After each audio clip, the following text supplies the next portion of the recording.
Hello friends, welcome to my YouTube channel. और अभी मैं आपके साथ इस केक बेस के ऊपर ये जो ट्रे आती है केक के नीचे, ये वही है। और मैं इसके ऊपर आज कुछ डिफरेंट आर्ट ट्राई करने वाली हूँ यूजिंग वाइट सीमेंट। तो सब क्योंकि मुझे इसका जो टेक्सचर मतलब जो बेस है वो स्मूथ था, तो मुझे उतना स्मूथ नहीं चाहिए था। तो मैंने यहाँ क्या किया, वाइट सीमेंट, जितना वाइट सीमेंट लिया उसके अकॉर्डिंग फेविकॉल और पानी लेके एक पेस्ट बना लिया। ये पेस्ट थिक है। मैं बाद में फिनिशिंग देने के लिए इसमें हल्का सा और पानी ऐड करूँगी, बट पहले मैंने इसे ऐसे, ये जो आइसक्रीम स्टिक आती है उसकी हेल्प से इसे अच्छे से फैला लिया है। और इसे मैं मतलब इस तरह कैसे फैलाती हूँ आप आगे देखते जाइए। आप जैसा भी टेक्सचर चाहते हैं ना वैसा आप इसमें बना सकते हैं। और क्योंकि मैंने ये जो सीमेंट थी वाइट सीमेंट, इसे छाना नहीं था, तो इसके अंदर जो है वो छोटी छोटी गुठली नहीं होती वो थी। उससे मुझे जैसा लुक चाहिए था वैसा मुझे मिल रहा था। और ये आइसक्रीम स्टिक से मैं इस पूरे के ऊपर अच्छे से फैला लूँगी। और अगर आपको ऐसा लगता है कि वाइट सीमेंट से आपके हाथ फटते हैं, क्रैक्स आते हैं, कुछ है, तो आप ग्लव्स यूज़ कर सकते हैं। बट मेरे साथ ऐसा कुछ नहीं है, मैं इजीली अपने फिंगर और हाथ की हेल्प से ये कर सकती हूँ, मुझे कुछ प्रॉब्लम नहीं होती है। तो अभी देखिए मैंने अभी से थोड़ा सा पतला किया है पेस्ट को, एंड अब मैं इसे वापस से अप्लाई करूँगी। क्योंकि ये अच्छे से फैल तो गया था, पर जो इसमें छोटे छोटे स्क्रैचेस दिख रहे थे, मतलब जो गैप दिख रहे थे, मुझे उन्हें कवर करना था। तो अगेन मैं इसके साथ में एक लेयर, पतली सी लेयर लगाऊंगी जिससे मैं इसे कवर कर सकूं। और अगर आपको ये मेरा वीडियो अच्छा लगता है तो आप लाइक शेयर एंड सब्सक्राइब करना ना भूलिए। और हाँ, ये जो DIY है, ये देखिए बेस तो हम जब केक लाते हैं तभी हमें हमारे पास आएगा। स्पेशली बेस लेने जा सकते हैं बट जाएंगे नहीं। तो ये वो बेस है, और सीमेंट जो है वो बहुत सस्ती आती है, यानी आपको बहुत सस्ते में अच्छा सा DIY होने वाला है। और इसे कैसे आपको क्लीन करना है उसकी भी मैं ट्रिक आपको दूंगी। बट उससे पहले मैं यहाँ पे क्या कर रही हूँ, ड्रॉ कर रही हूँ। क्योंकि ये मेरा सूख रहा था, काफ़ी हद तक सूख चुका था, 10% बाकी था सूखना। और तभी मैंने इसके ऊपर ये फ्री हैंड से स्केच बनाने लगी हूँ, जैसे मुझे फ्लावर, ट्यूलिप जो भी चाहिए थी। और आपको अगर कोई और शेप चाहिए तो आप वो भी बना सकते हैं। और अगर आप ये DIY रिक्रिएट करते हैं तो प्लीज़ मेरे साथ इंस्टाग्राम पे ज़रूर शेयर कीजिएगा।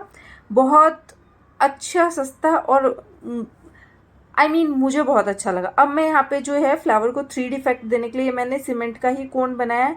सेम वही पेस्ट था, इसका कोन बनाया, और इसकी मैं लेयरिंग करते हुए बनाऊंगी। वो कैसे करूँगी वो आपको आगे पता चलेगा। अभी मैंने यहाँ पे सिर्फ एक बार बाउंड्रीज बनाई है, और उसके बाद में इसे हल्का सा अंदर ड्रैग करती जाऊंगी और थोड़ा थोड़ा अंदर पेस्ट लेती जाऊंगी और बनाती जाऊंगी। क्योंकि मुझे क्या है, इसकी जो बाउंड्री है वो थिक चाहिए, और अंदर जो है चाहिए, मुझे अंदर भी सीमेंट चाहिए, बट उसकी बाउंड्रीज मुझे ज़्यादा हाइट पे चाहिए, जिससे इसका 3D इफेक्ट है। तो इस तरह से अभी तो मैं सबसे पहले सिर्फ बाउंड्रीज बना रही हूँ, उसके आगे आप देखते जाइए मैं कैसे करती हूँ। तो इसके बाद मैंने क्या किया है, ये जितना भी मैंने मटेरियल लगाया है उसे मैं अंदर की तरफ खींचूंगी। तो खींचने के लिए आप जैसे मैं, आप आइसक्रीम स्टिक या फिर आप स्पून के बैक साइड को यूज़ ले सकते हो, फिंगर की यूज़ ले सकते हो, सेम कोन के टिप से भी आप कर सकते हो। मतलब आपको आना चाहिए, बेसिकली आपको पता होना चाहिए कि आपको उसको अंदर खींचना कैसे है। और मुझे इसे बिल्कुल भी क्लीन लुक नहीं देना है, मुझे इसे रफ लुक देना है। आप देखिएगा आगे मुझे कैसा चाहिए था, और जैसा मैंने सोचा था मुझे उसी तरह का लुक मिल गया इसके अंदर। बट उसे मुझे बिल्ड करना पड़ा, मतलब एक बार में नहीं मिला, मुझे 2-3 लेयर को यूज़ करना पड़ा। अब मैं यहाँ पे जो है ये लीव्स बना रही हूँ, और कुछ इस तरह से। और जब मैं ये बना रही थी तो मैंने देखा ये डिफरेंटली, मतलब कोन को जैसे मैं टच करके चला रही थी तो वो डिफरेंट मुझे एक सर्कुलर शेप में दे रहा था, और यहाँ पे जो है वो पतली पतली स्ट्राइप की तरह जो कि ऐसे आराम से मुड़ रही थी। तो मुझे काफ़ी अच्छा लगा इसके साथ काम करके। और अभी मैंने यहाँ पे जो है ऑलमोस्ट बाउंड्री कंप्लीट कर ली है, जो भी ये मेरा डिज़ाइन था उसकी। और अब बस इसके आगे आप देखते जाइए मैं कैसे करती हूँ। और अगर आपको मेरा वीडियो अच्छा लगा है तो प्लीज़ प्लीज़ प्लीज़ सब्सक्राइब करना मत भूलना और बेल आइकन को भी प्रेस कर देना। और थैंक यू यहाँ तक देखने के लिए। और इसके बाद मैंने यहाँ पे आइसक्रीम स्टिक की हेल्प ली है, बट मुझे थोड़ा सा मुश्किल लग रही थी और मुझे जैसा चाहिए था वैसा नहीं मिल रहा था आउटकम। तो मैंने यहाँ पे जो है वो टूल को चेंज कर लिया। अब टूल क्या होता है? टूल बेसिकली वही होता है जिससे कि हमारा काम इजी हो। वो कोई भी चीज़ हो सकती है। इवन अगर आप यहाँ पे फिंगर यूज़ लोगे तो आप हैज़ अ टूल यूज़ ले रहे हो उसको। ओके, मतलब आप उसकी हेल्प से अपना काम कर रहे हैं। तो यहाँ पे मैंने वो जो स्टिक थी उसको रख के एंड देन मैंने जो ब्रश है वो यूज़ लिया। इस ब्रश को मैंने हल्का सा गीला कर रखा है। गीला करने से क्या होगा ना, इसको मुझे आसानी हो जाएगी ड्रैग करने में, क्योंकि जब जैसे जैसे मैं कोन चला रही थी वो पीछे सूखता भी जा रहा था। और अगर ऊपर से सूख जाता है तो अंदर से ड्रैग करते हैं ना तो एक पपड़ी सी निकलती है, मतलब अजीब सा हो जाता है। तो इसलिए मैंने इसे हल्का सा गीला किया था ताकि ये थोड़ा ईजी रहे। और मैं इसे रफ़, एकदम रफ़ उसमें लेके आ रही हूँ। तो इसे मैं अभी सिर्फ टैप कर रही हूँ। और ये जो ब्रश है ये काफ़ी बार नहीं होता, हम पेंट लगा के छोड़ देते हैं, उसके बाद में वो पेंट उस पर रह जाता है और वो थोड़ा सा कड़क हो जाता है। तो ये वही है। और मैंने इसे फेंका नहीं क्योंकि इसके साथ मैं अलग अलग तरीके के क्या बोलते हैं बेस क्रिएट कर सकती हूँ। बेस आई मीन से आजकल नहीं है 3D इफेक्ट देने के लिए कोई स्केल की यूज़ लेता है, कोई ब्रश की यूज़ लेता है। उसीलिए मैंने इसको कुछ खुरदरी सरफेस टाइप अगर मुझे कुछ बनाना हो तो। और मैं कोई प्रोफेशनल लैंग्वेज यूज़ नहीं ले रही हूँ, मुझे जैसा समझाना आ रहा है मैं वैसे समझा रही हूँ। आई थिंक मैं सही समझा रही हूँ। और अगर फिर भी आपको कुछ प्रॉब्लम हो तो मुझे कमेंट कीजिएगा। और मैं इसी तरह से धीरे धीरे धीरे धीरे करके इसे बनाऊंगी। सो आप देखिए एंड एंजॉय कीजिए।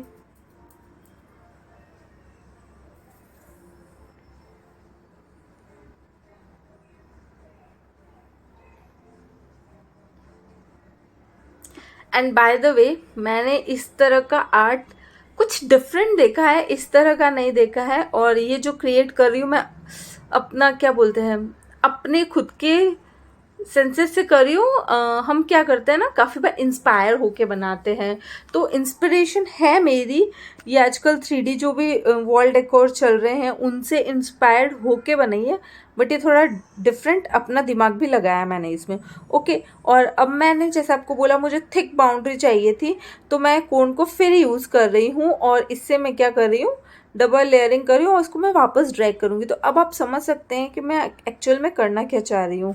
ओके, सो सेम मैं वही प्रोसेस रिपीट कर रही हूँ। बट इस बार जो है वो बाउंड्री थोड़ी थिक होगी। और देखिए अब आपको समझ में आ रहा होगा क्योंकि पीछे भी वाइट है और वाइट है तो भी आपको थोड़ा डिफ़िकल्ट हो रहा होगा। आप आगे देखिएगा मैं कर क्या रही हूँ। और जैसे जैसे मतलब जैसे जैसे हम बनाते हैं ना कोई भी DIY तो हमें समझ में आ रहा है हमने क्या गलती की और हमें क्या गलती नहीं करनी है। ऐसा कुछ नहीं है कि मैं इसमें परफेक्ट थी इसलिए मैंने बनाया। मैंने भी फर्स्ट टाइम ट्राई किया है। अगर मुझसे यहाँ पे कोई मिस्टेक हुई है तो मैं आपके साथ वो भी शेयर करूँगी। और ये जो आँखों पे लगाने का या नेल्स पे लगाने का जो भी ग्लिटर आता है वो मैंने ख़रीदा था बट मैंने कभी यूज़ नहीं किया। तो अब मैं उसका यूज़ इस DIY में कर रही हूँ और मैं इसे ब्रश की हेल्प से ऐसे फैला रही हूँ। ये मैं गीले में ही कर रही हूँ। गीले में करने से क्या होगा ये अच्छे से स्टिक हो जाएगा। और जो मैंने आपको बोला था ना इसे क्लीन कैसे करना है उसका देखिए, इसके ऊपर हम चाहें तो प्राइमर सॉरी नॉट प्राइमर, इसके ऊपर हम वार्निश लगा सकते हैं। बट मैं यहाँ पे वार्निश का यूज़ नहीं करूँगी इसलिए क्योंकि मेरे पास एक तो एक्रेलिक वार्निश है वो आई थिंक इसके ऊपर अच्छे से काम नहीं करेगा। और दूसरी बात इसे जो क्लीन करना है ना वो कपड़े वपड़े से नहीं करना है। क्योंकि देखिए अगर आप कपड़े से करेंगे या फिर कपड़ा लेके रगड़ेंगे, धो तो हम सकते नहीं क्योंकि वाइट सीमेंट। ओके, कपड़ा लेके हम रगड़ेंगे नहीं, हो सकता है ये उतर जाए।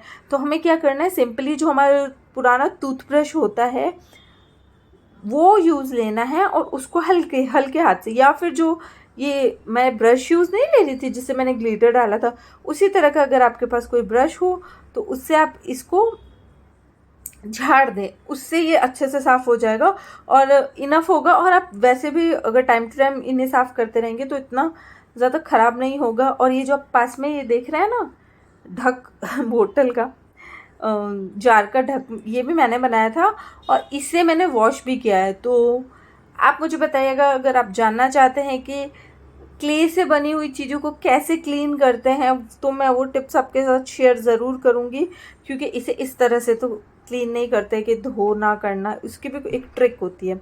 ओके, तो मैं अब यहाँ पे जो ग्लिटर है उसको अच्छे से फैला दिया है और यहाँ आ गया मेरा शैतान वॉइस ओवर करने के टाइम। और अब मैं एक लेयर और चला रही हूँ ट्यूब की, इससे और अच्छे से निखर के आएगा, यानी जो है मेरे ये ग्लिटर ये अच्छे से डिपॉजिट हो जाएगा। और ऐसा नहीं है कि मैं इतना क्लीन रखूँगी उसको, मैं थोड़ा सॉरी मेरा बेटा आ गया था बीच में। और अब मैं क्या कर रही हूँ, ये जो मैंने आउटलाइन बनाई है इसको इतना क्लीन नहीं रखूँगी, इसको भी मैं मिक्स करूँगी। बट इससे क्या होगा ना कि जो मैंने पार्टिकल्स डाले हैं, जो ग्लिटर डाली है, वो ऐसा लगेगा कि वो अंदर की तरफ है। एकदम बाउंड्री पे कुछ ज़्यादा नहीं होगा कि जिससे बाउंड्री कवर हो जाए, ढक जाए, हमें अच्छे से दिखे नहीं, ऐसा कुछ नहीं होगा। और बस इसी तरह से। और हाँ, ऐसा नहीं है, आप चाहे तो कोन का जो कोन की जो टिप है उसे ज़्यादा भी कट करके आप उसे बना सकते हैं। बट मुझे जैसा चाहिए था, मुझे बिल्ड करना था इसको, मैं डेफिनेटली वो भी ट्राई करने वाली हूँ। मेरे दिमाग में एक आइडिया है उससे भी कुछ बनाने का। अगर मैं वैसा कुछ करती हूँ तो वो भी आप लोगों के साथ शेयर करूँगी। बट हाँ, मुझे इसे बहुत ज़्यादा ऐसे डिफरेंट नहीं देना था, क्योंकि देखिए क्या है ना, मैं वाइट सीमेंट के साथ फर्स्ट टाइम काम कर रही हूँ, तो हो सकता है इसमें क्रैक्स आ जाए। क्रैक्स, नॉर्मल क्रैक्स आएंगे तो मेरे अकॉर्डिंग इस पर बहुत अच्छे लगेंगे। बट अगर उसमें ज़्यादा क्रैक्स आ गए, वो टूट के गिरने ही लगा, तो उस चीज़ को अवॉइड करने के लिए मैंने एक बार इसे इस तरह से बिल्ड करके बनाया। ओके, सो आप भी ऐसा ट्राई कर सकते हैं। आप चाहें तो अगर आपको स्मूथ पेस्ट चाहिए तो आपको फेविकॉल ज़्यादा डालना पड़ेगा, और अगर आपको स्मूथ पेस्ट नहीं चाहिए, आपको थोड़ा लगना चाहिए कि भाई ये सीमेंट का बना है, रॉ फॉर्म लगनी चाहिए उसकी, तो आप जो है वो सीमेंट ज़्यादा रखिए थोड़ी। ठीक है, आप ट्राई कर सकते हैं। देखो, trial and error is the best way. मैंने जैसा बताया है उसके अकॉर्डिंग आपको हल्के से क्रैक्स स्टिल आएंगे, क्योंकि मैंने फेविकॉल कम डाला था। देखिए, अगर 2 टेबल स्पून सीमेंट है, वाइट सीमेंट, तो 1 टेबल स्पून आपको फेविकॉल लेना है एंड 1 टेबल स्पून ही आपको वाटर लेना है। इसकी कंसिस्टेंसी ऐसी रनी नहीं होनी चाहिए, कैसी होनी चाहिए, जैसे हमारा टूथपेस्ट आता है, कुछ इस तरह की होनी चाहिए, जिससे क्या होगा ना, इसका अच्छे से बनेगा। अब यहाँ पे मैंने ये ग्रीन कलर लिया है, ये एक्रेलिक कलर है, और ये ब्यूटी प्लांटर है जिसे मैं अब यूज़ नहीं करती हूँ, तो उससे भी मैंने DIY के लिए रख दिया है। और इससे मैं जो है ये लीव्स पे कलर करूँगी। बट आगे जाके जब मुझे ये कलर अच्छा नहीं लग रहा है तो मैंने इसे डिस्कार्ड भी कर दिया। और आपको ये जो साइड में, सॉरी वो तो मैं हटा दूँगी। और हाँ, ये मैंने बिना ट्राइपॉड के किसी भी जुगाड़ू तरीके से शूट किया है, और इसलिए आपको थोड़ा आगे पीछे दिख रहा होगा। सो प्लीज़ थोड़ा सा यार सह लो। मेरा ट्राइपॉड जो है उसमें एक स्क्रू जो था वो नहीं है, मैं वो लगवा दूँगी तो ये सारी प्रॉब्लम्स दूर हो जाएगी। ओके, तो इस तरह से जो मैं क्या है, जो आजू जो फ्लावर के पास वाला जो एरिया है, इसकी जो सराउंडिंग है, या क्या बोलूँ, मतलब जो भी है, बेस है, उसके ऊपर जो है वो मैं रेड कलर यूज़ करी हूँ ब्यूटी ब्लेंडर से। और आपको जो बीच में मरूनिश दिख रहा होगा ना, वो गलती ये हो गई थी कि जो ग्रीन कलर वाला पार्ट था उसके साथ मैंने उसको लगा दिया था। तो वैसे भी मुझे साइड में इसको थोड़ा सा पॉप अप करने के लिए थोड़ा सा डार्क बाउंड्री की तरह मुझे ज़्यादा कलर डिपॉजिट करना था, तो वो इससे कवर हो जाएगा अच्छे से। आप देखिए, ये मैंने मिस्टेक की थी इस DIY में। ओके, सो आप ये प्लीज़ ध्यान रखिएगा कि 2 कलर को मिक्स मत कीजिएगा। मुझे लगा था कि वो ग्रीन कलर अच्छे से सूख चुका है, पर वो सूखा नहीं था, इसलिए ऐसा हुआ। और अगर मिस्टेक होती है तो उसे हम कवर भी कर सकते हैं। ओके, सो अब मैं यहाँ पे जो है ये ग्रीन कलर मुझे बिल्कुल पसंद नहीं आ रहा था, अच्छा नहीं लग रहा था, तो मैंने यहाँ पे इस ग्रीन कलर को कवर करने के लिए अगेन जो है वो कोन का यूज़ किया है, उसको कवर कर दिया है। और अब आप देख सकते हैं मैंने ब्रश की हेल्प से इसको अच्छे से इसको वापस एक सही लुक दे दिया, जैसा मुझे डिज़ायर लुक मुझे लुक चाहिए था वैसा मिल गया। और this is the final outcome. I hope you like my video. Thank you, please support me.